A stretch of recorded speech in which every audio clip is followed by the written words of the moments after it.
በስመ አብ ወወልድ ወመንፈስ ቅዱስ አሐዱ አምላክ አሜን። ታኅሳስ 19 በዓሉ ለቅዱስ ገብርኤል ሊቀ መላእክት።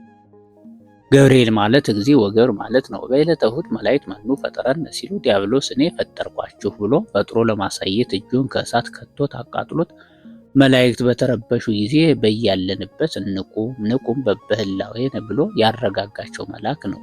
በዚህም ምክንያት ጌታ ወበይንተዝ ይደልዎ ከመ ይጹር ዜናሃ ለማርያም እንዲል ሥጋዌውን ለድንግል እንዲያበስር አድሎታል። ከዚህም በኋላ ደጋግ ሰዎችን ለመርዳት የሚወጣ የሚወርድ መልአክ ሆኗል።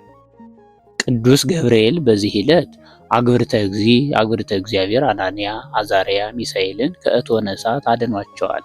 ይህስ እንደምን ነው ቢሉ ተማርከው ፋርስ ባቢሎን ሲኖሩ ንጉሡ ናቡከደነጾር ዳንኤልን አራተኛ አድርጎ ጥበብ ባቢሎን ይማሩ ብሎ ከቤተ መንግሥት አስቀመጣቸው። መጋቢያቸው ሚልዳር ሥጋ በገበታ ጠጅ በዋንጫ አቀረበላቸው። እነርሱም ይህንስ አንበላም፣ ጥቂት ጥሬና ጥሩ ውሃ ስጠን አሉት። መጋቢያቸውም ንጉሥ ከስታችሁ ቢያይ ይቆጣኛል አላቸው። ቀን ስጠን አሉት። 10 ቀን ሰጣቸው። ጥሬ እየቆረጠሙ ውሃ እየጠጡ ሰንብተው ጮማ ከሚበሉት ጠጅ ከሚጠጡት ይልቅ አምረው ደምቀው ተገኙ።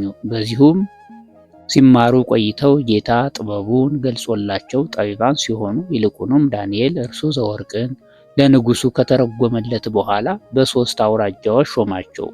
ባቢሎናውያን ቀንተው ለማጣላት ምክንያት ይሆናል ብለው ንጉሥ እንዳይኸው ምስል አድርገህ አሰርተህ አቁም፣ ወዳጅ ጠላትን በሱ ትለያለህ አሉት። ንጉሡም 60 ክንድ ቁመት 6 ክንድ ስፋት ያለው የወርቅ ምስል አሰርቶ በአዱራን ሜዳ አቁሞ ያልሰገደ ይቀጣል ብሎ አዋጅ ተናገረ።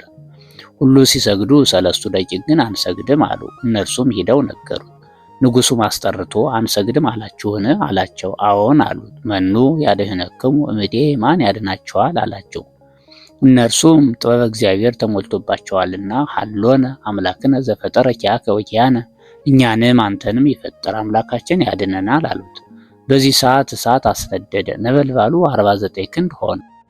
ከዚህ በኋላ ኃያላኑን መርጦ የኋሊት አሳስሮ ከእቶነ እሳት አስጣላቸው። እኒያን ወላፈኑ ገድሏቸዋል። እነሱን ግን ወረደ መለከ እግዚአብሔር ምስለ አዛርያ ውስተ እቶን ወዘበጦ ለነበልባለ እሳት ወረሰዮ ከመ ማይ ቆሪት ዘጊዜ ጽባህ ይላል። ቅዱስ ገብርኤል ወርዶ በዘንጉ ቢነካው ውሃ ሆኗል። ባቢሎናውያን የቀደመው ሲጠፋ ጨማምረው አንድደውባቸዋል።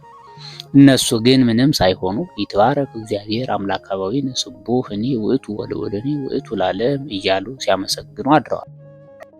ጠዋት ናቡከደነጾር ከሰገነት ሆኖ ሲመለከት 4 ሆነው በእሳቱ ውስጥ ሲመላለሱ አይቶ ትማደም አሲረነ 3 እደወ ወደይነ ውስተ እቶነ እሳት፣ ትናንት 3 ሰዎች አስረን ከእሳቱ እቶን ጥለን ነበር። ወይ ወምሰሬ 40 እደወ ዘያንሶሱ ማእከለ እሳት ፍቱዋንሆሙ፣ ዛሬ ግን 4 ሆነው ከስራታቸው ተፈተው በእሳቱ ውስጥ ሲመላለሱ አያለሁ።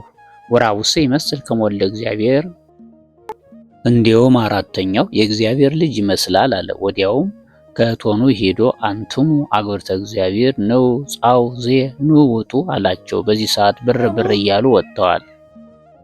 በልብሳቸው ላይ ጥላት እንኳ አልተገኘም። ናቡከደነጾር ይህን አይቶ ይትባረክ እግዚአብሔር አምላከ ሲድራቅ ወሚሳቅ ወአብደናጎ ዘፈነወ መላኮ ወአድኃነነ አግብርቲሁ፣ መላኩን ልኮ ባለሟሎቹን ያዳነ የሲድራቅ የሚሳቅ የአብደናጎ አምላክ እግዚአብሔር ይመስገን አለ።